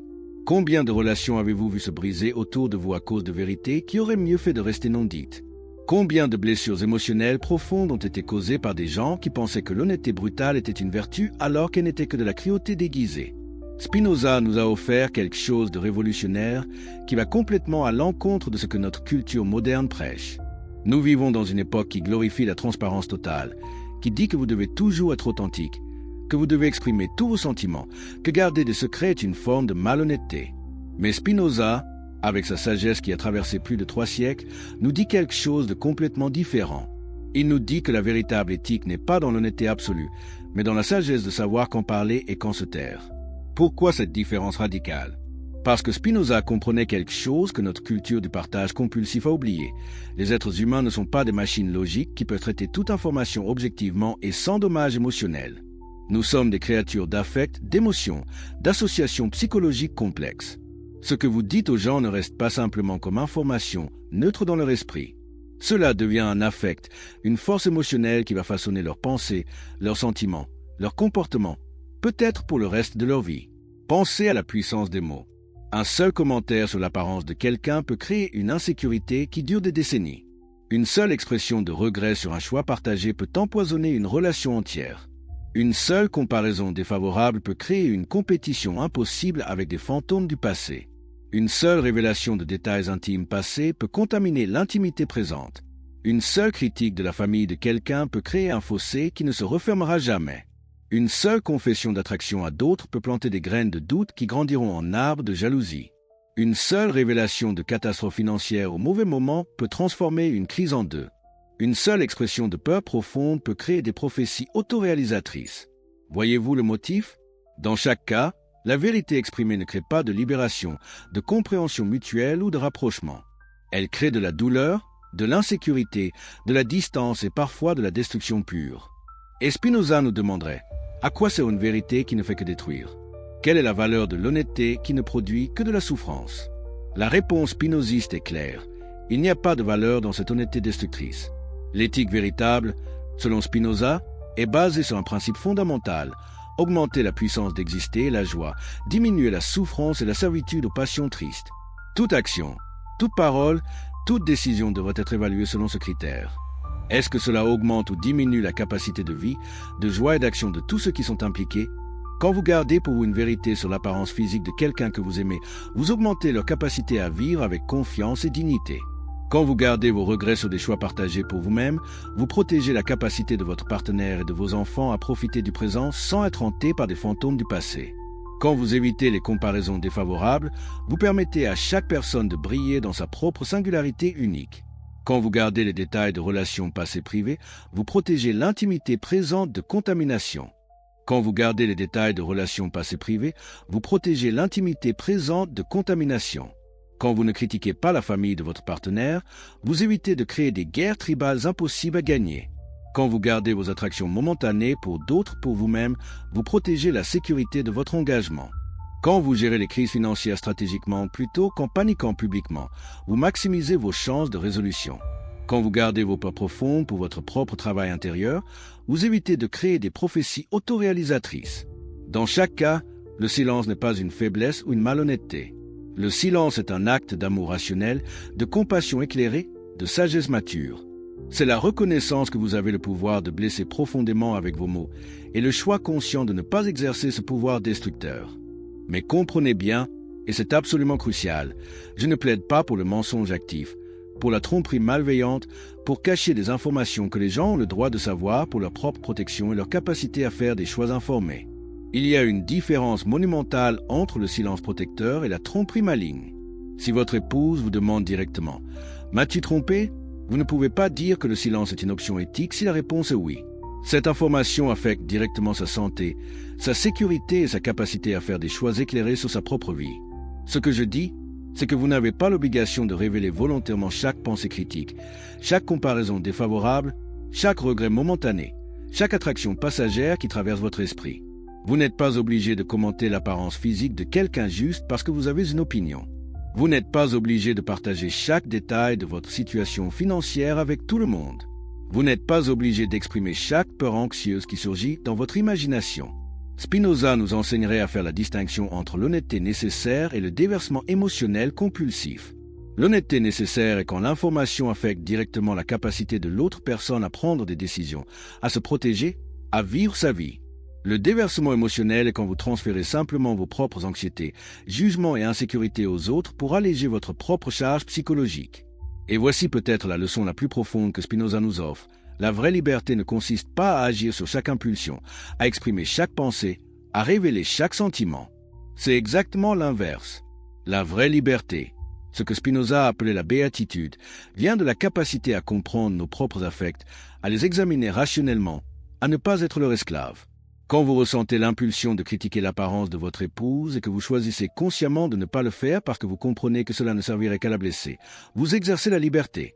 Quand vous ressentez le besoin de confesser votre regret sur votre mariage, mais que vous reconnaissez que ce regret est temporaire et basé sur l'imagination plutôt que sur la réalité, et que vous choisissez de ne pas le partager, vous exercez la liberté. Quand vous êtes tenté de comparer votre partenaire actuel à un ex, mais que vous comprenez que cette comparaison est injuste et destructrice, et que vous gardez le silence, vous exercez la liberté. La liberté n'est pas l'absence de contraintes. La liberté est la capacité d'agir selon la raison plutôt que selon les passions. C'est la capacité de dire « Je ressens ceci, mais je choisis de ne pas agir là-dessus parce que je comprends les conséquences. » C'est la maîtrise de soi, la discipline émotionnelle, la sagesse pratique. Et cette sagesse vous transforme non seulement en meilleur partenaire, meilleur parent, meilleur ami, mais elle vous libère aussi vous-même. Quand vous n'êtes plus esclave de l'impulsion de dire chaque pensée qui vous traverse l'esprit, quand vous n'êtes plus dominé par le besoin de soulager votre anxiété en la transférant aux autres, vous gagnez une paix intérieure profonde. Vous développez ce que Spinoza appelait la force d'âme, la capacité de l'esprit à maintenir son équilibre même face aux tempêtes émotionnelles. Imaginez comment vos relations changeraient si vous adoptiez cette sagesse spinoziste. Imaginez un mariage où les deux partenaires comprennent que certaines vérités sont mieux gardées pour soi, où la compassion guide la communication plus que l'honnêteté brutale. Imaginez des enfants qui grandissent avec la confiance que leurs parents croient en eux, qui ne sont jamais chargés des anxiétés et des regrets de leurs parents. Imaginez des amitiés basées sur la joie mutuelle plutôt que sur l'insécurité et le besoin constant de réassurance. Ces relations ne seraient pas basées sur le mensonge ou la fausseté. Elles seraient basées sur quelque chose de plus profond, la sagesse de reconnaître que l'amour véritable signifie parfois protéger ce que nous aimons de nos propres pensées destructrices. Que la vraie intimité n'est pas de tout partager, mais de partager ce qui construit, ce qui nourrit, ce qui renforce le lien. Spinoza a passé sa vie entière dans la poursuite de ce qu'il appelait la connaissance intuitive, le plus haut niveau de compréhension. À ce niveau, nous voyons les choses dans leur totalité, dans leur connexion à tout le reste, dans leur vraie nature au-delà de nos projections émotionnelles.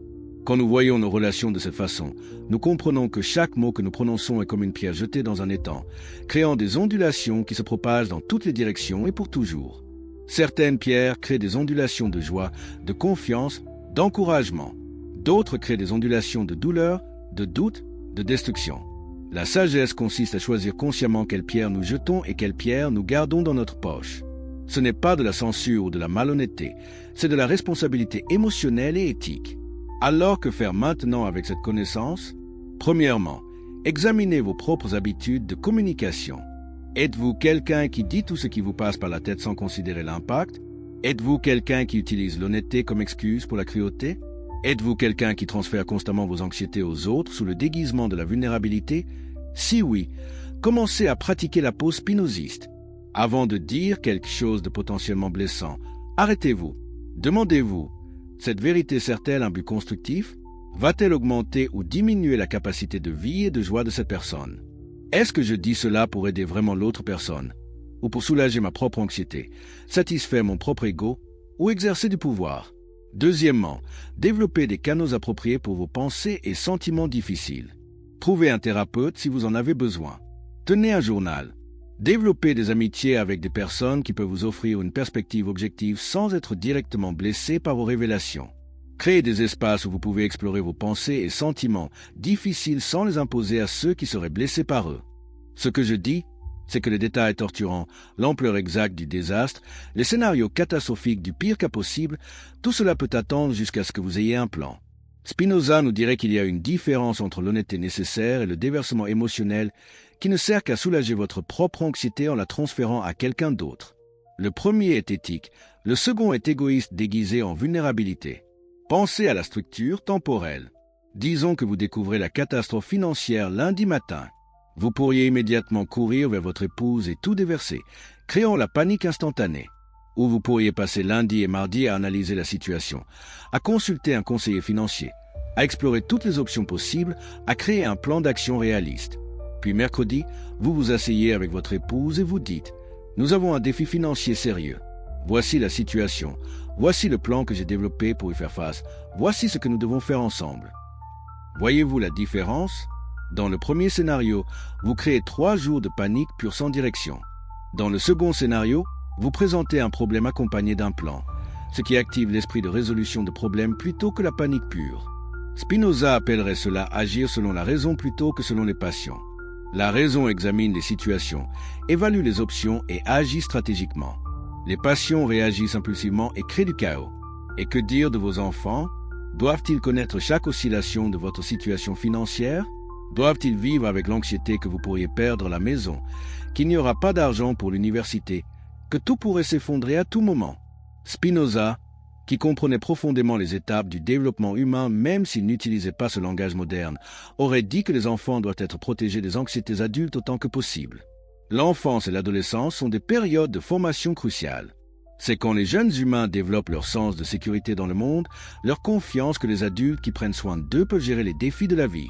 Quand vous chargez vos enfants avec des détails terrifiants sur l'instabilité financière, vous ne les éduquez pas sur la responsabilité financière, vous les traumatisez. Vous créez une anxiété chronique qui va peut-être les affecter pour le reste de leur vie. Pensez à votre propre enfance.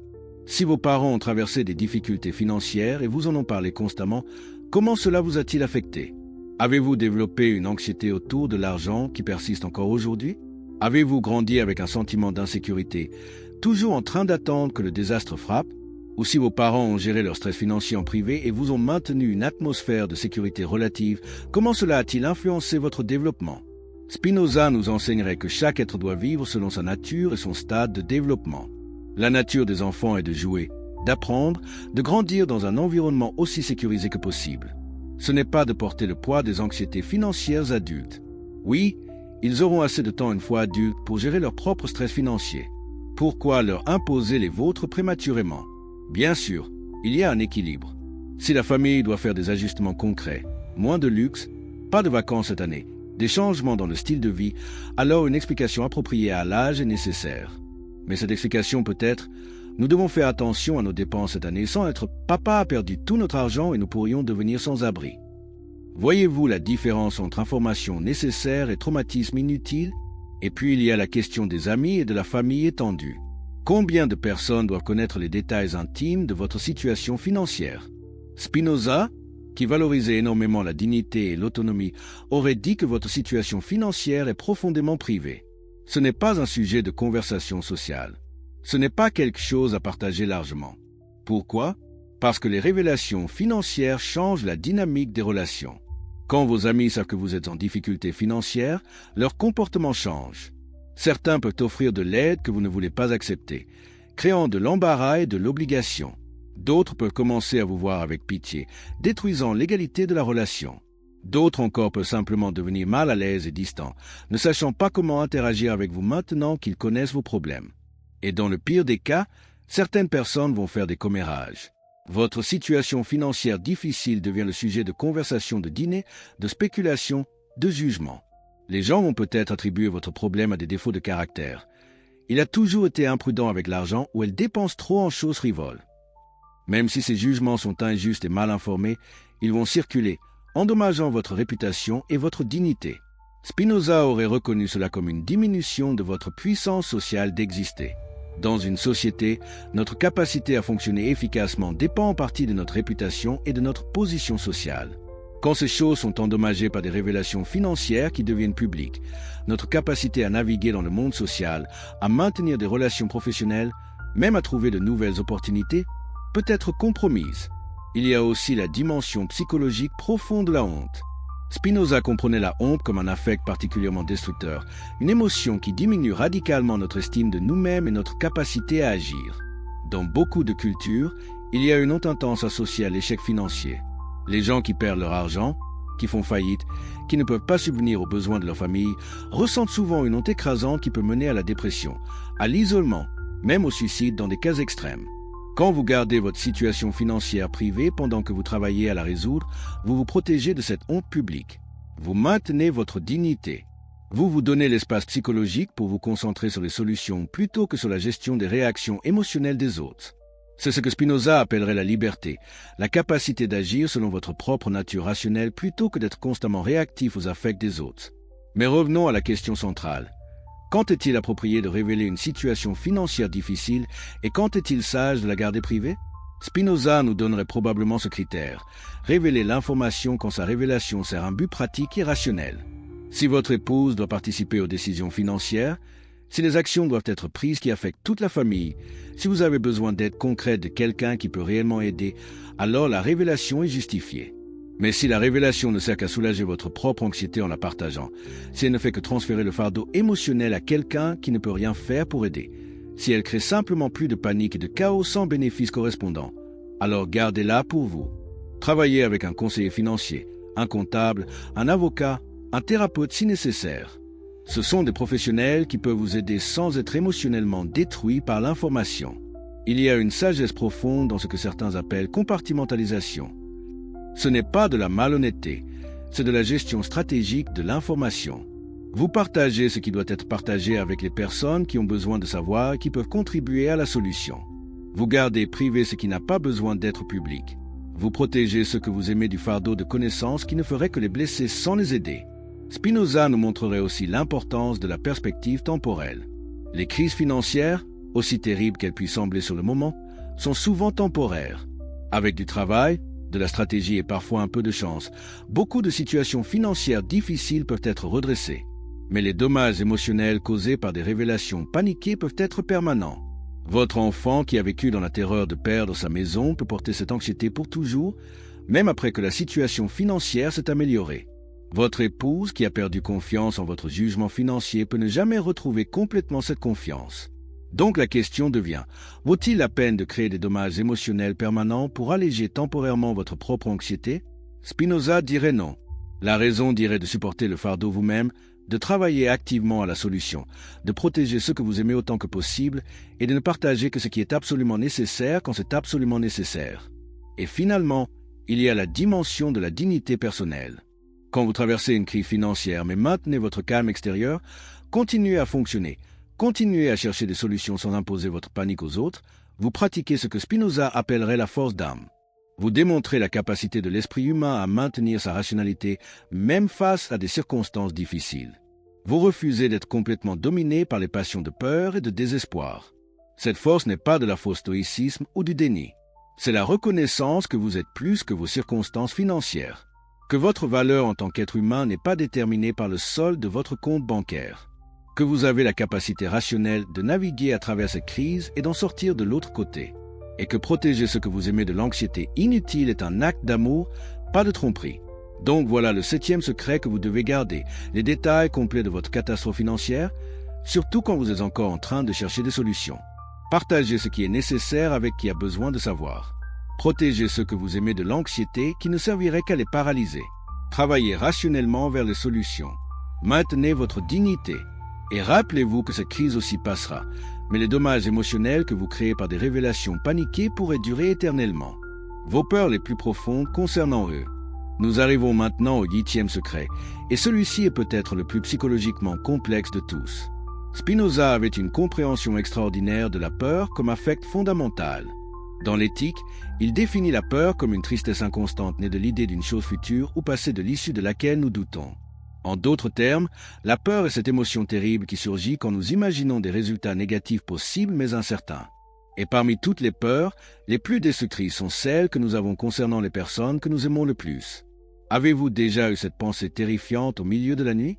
Cette peur que votre fils adolescent ne réussira jamais dans la vie, qu'il manque de discipline, de motivation, d'intelligence pour réussir dans ce monde compétitif? Ou cette terreur que votre épouse, en vieillissant, en devenant plus sage, va réaliser qu'elle mérite mieux que vous et va vous quitter? Ou cette anxiété que votre meilleur ami ne vous considère pas vraiment comme son meilleur ami, que vous êtes plus investi dans cette amitié qu'il ne l'est? Ces peurs surgissent dans l'esprit de presque tous les êtres humains à un moment ou à un autre. Mais voici la question cruciale que Spinoza nous pousserait à poser. Que se passe-t-il quand vous verbalisez ces peurs aux personnes même qu'elles concernent?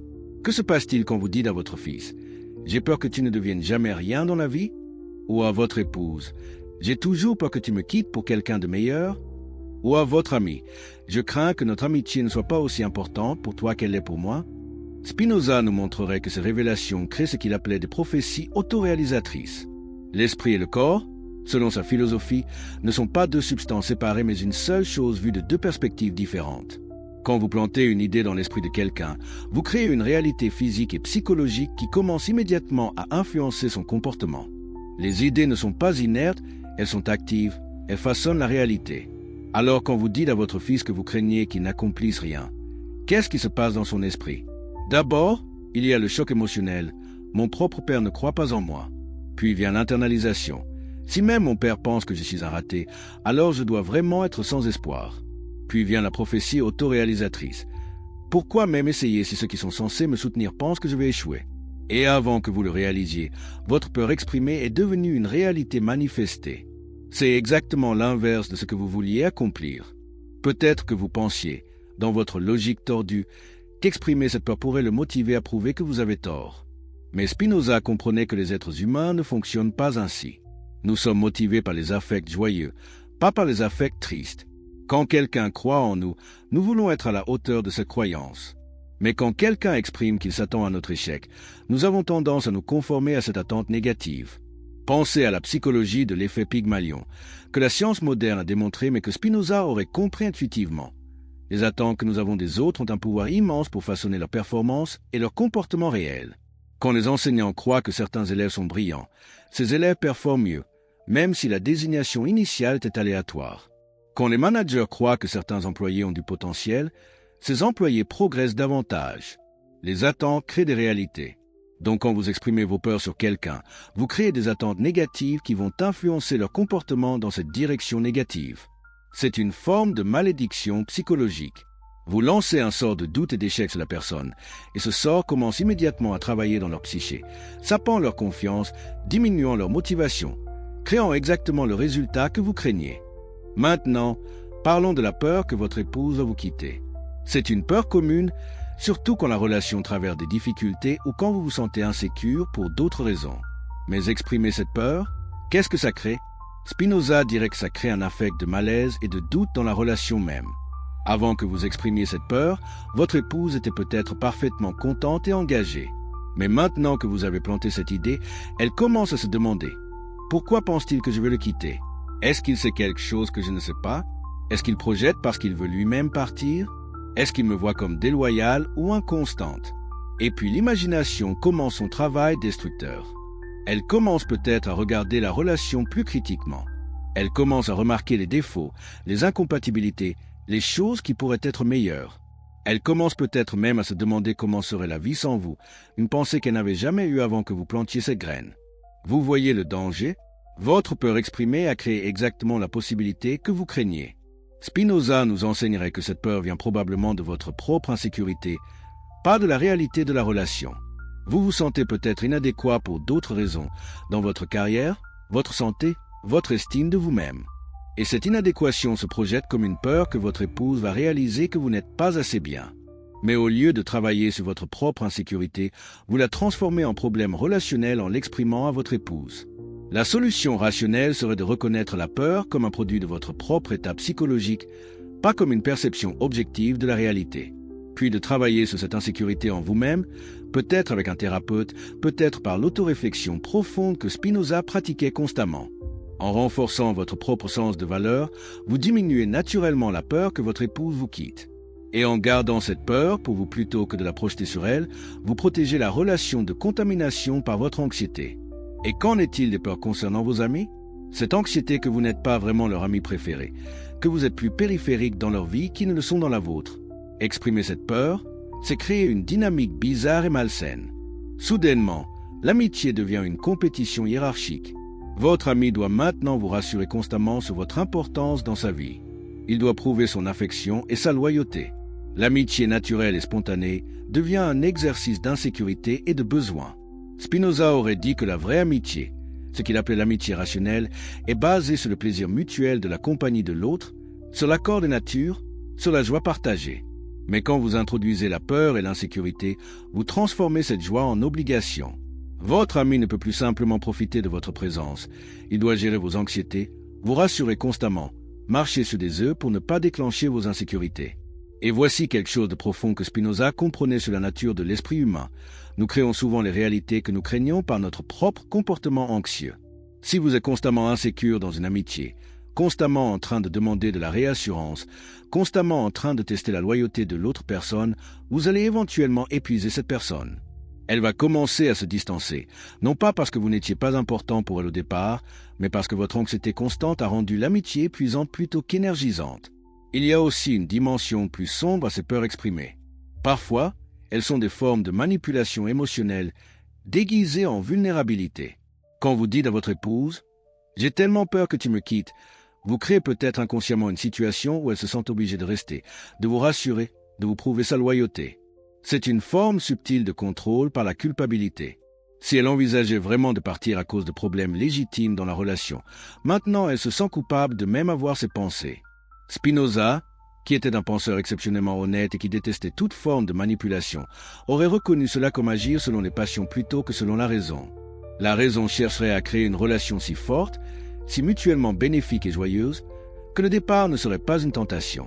Mais les passions essaient de lier l'autre personne par la culpabilité, la peur et l'obligation. La première approche crée une union authentique et durable. La seconde crée une prison émotionnelle qui finira par être insupportable. Retournons aux peurs concernant vos enfants, parce que c'est peut-être le domaine où ces peurs exprimées causent le plus de dommages à long terme. Les enfants et les adolescents sont dans une phase critique de développement de leur identité et de leur confiance en eux. Ils se forment une idée de qui ils sont, de leurs capacités, de leurs valeurs, largement à travers le miroir de comment leurs parents les voient. Quand un parent dit à un enfant « J'ai peur que tu ne réussisses jamais », l'enfant n'entend pas une peur parentale concernant des circonstances extérieures. Il entend un verdict sur sa valeur intrinsèque. Il entend « Tu es inadéquat, tu es un échec, même tes propres parents ne croient pas en toi ». Cette voix intériorisée devient alors ce que les psychologues appellent le critique intérieur, cette voix qui sape constamment la confiance et l'initiative. Spinoza aurait compris cela en termes de ce qu'il appelait l'adéquation des idées. Une idée adéquate est celle qui reflète fidèlement la réalité et permet une compréhension claire. Mais l'idée qu'un parent plante dans l'esprit d'un enfant en exprimant des peurs sur son futur n'est pas adéquate, c'est une idée confuse, basée sur l'anxiété du parent, sur des projections, sur des peurs qui peuvent n'avoir aucun fondement dans les capacités réelles de l'enfant. Mais l'enfant, qui n'a pas encore développé la capacité de critiquer rationnellement les jugements des autres, accepte cette idée inadéquate comme vérité. Et cette vérité fausse commence alors à organiser toute sa compréhension de lui-même. Il devient celui dont même les parents doutent. Il devient le raté prédit. C'est une tragédie évitable causée par l'incapacité d'un parent à gérer ses propres anxiétés, sans les projeter sur l'enfant. Alors que faire de ces peurs? Spinoza nous donnerait un chemin clair. D'abord, reconnaissez-les pour ce qu'elles sont. Des affects nés de l'imagination, pas des perceptions rationnelles de la réalité. Votre peur que votre fils échoue est basée sur quoi exactement? Sur des preuves concrètes de son incapacité ou sur vos propres anxiétés, sur vos propres projections de vos peurs d'échec, sur votre comparaison de lui à d'autres enfants ou à vos propres attentes irréalistes. Deuxièmement, examinez ces peurs rationnellement. Spinoza pratiquait ce qu'on pourrait appeler la méditation analytique. Il prenait un affect, une émotion, et il l'examinait méticuleusement. D'où vient cette peur? Quelles sont les chaînes de causalité qui l'ont produite? Est-elle basée sur la réalité ou sur l'imagination? Qu'est-ce qu'elle révèle sur moi plutôt que sur l'autre personne? Souvent, quand vous examinez vos peurs rationnellement, vous découvrez qu'elles sont largement sans fondement. Votre fils a peut-être des difficultés maintenant, mais il a aussi des forces que vous ne reconnaissez pas pleinement. Votre épouse a peut-être exprimé de la frustration, mais cela ne signifie pas qu'elle planifie de vous quitter. Votre ami a peut-être été occupé dernièrement, mais cela ne signifie pas que votre amitié n'est pas importante pour lui. L'examen rationnel révèle souvent que nos peurs sont des exagérations dramatiques créées par notre imagination anxieuse. Troisièmement, travaillez à transformer ces peurs en actions constructives plutôt qu'en révélations destructrices. Si vous craignez que votre fils ne réussisse pas, au lieu de lui dire cette peur, demandez-vous « Qu'est-ce que je pourrais faire pour mieux le soutenir? Comment puis-je l'aider à développer ses forces? Quelles ressources puis-je lui fournir? Comment puis-je l'encourager sans le pousser ?» Transformer la peur passive en action constructive. C'est ce que Spinoza appellerait passer de la passion à l'action rationnelle. Si vous craignez que votre épouse vous quitte, demandez-vous « Qu'est-ce que je peux faire pour renforcer notre relation? Comment puis-je être un meilleur partenaire? Quelles sont les vraies sources de tension et comment pouvons-nous les adresser ensemble? » Au lieu de projeter votre anxiété sur elle, travaillez activement à créer une relation si forte, si mutuellement satisfaisante, que vos peurs deviennent inutiles. Quatrièmement, si vos peurs sont vraiment écrasantes, parlez-en à quelqu'un d'autre, pas à la personne qu'elles concernent. Un thérapeute, un ami de confiance qui n'est pas directement impliqué, même un journal intime. Spinoza pratiquait constamment l'auto-examen écrit. Écrire vos peurs peut être cathartique et clarificateur. Cela vous permet de les externaliser sans les imposer aux personnes qu'elles pourraient blesser. Et finalement, pratiquez ce que Spinoza appelait voir les choses sous l'aspect de l'éternité. Cela signifie prendre du recul par rapport à vos anxiétés immédiates et voir la situation dans un contexte plus large. Dans la grande étendue de l'existence, dans la totalité de votre relation avec votre enfant ou votre épouse, cette peur momentanée est-elle vraiment une vérité profonde ou est-elle juste un moment d'anxiété qui passera? Souvent, quand nous prenons cette perspective plus large, nos peurs se révèlent être des préoccupations temporaires amplifiées par notre état émotionnel du moment. Il y a une sagesse profonde dans le silence ici. Garder vos peurs pour vous-même n'est pas de la malhonnêteté, c'est de la maturité émotionnelle. C'est reconnaître que vous êtes responsable de gérer vos propres affects sans les transformer en fardeau pour les autres. C'est comprendre que verbaliser chaque pensée et chaque peur qui traverse votre esprit n'est pas de l'authenticité, c'est de l'inconscience.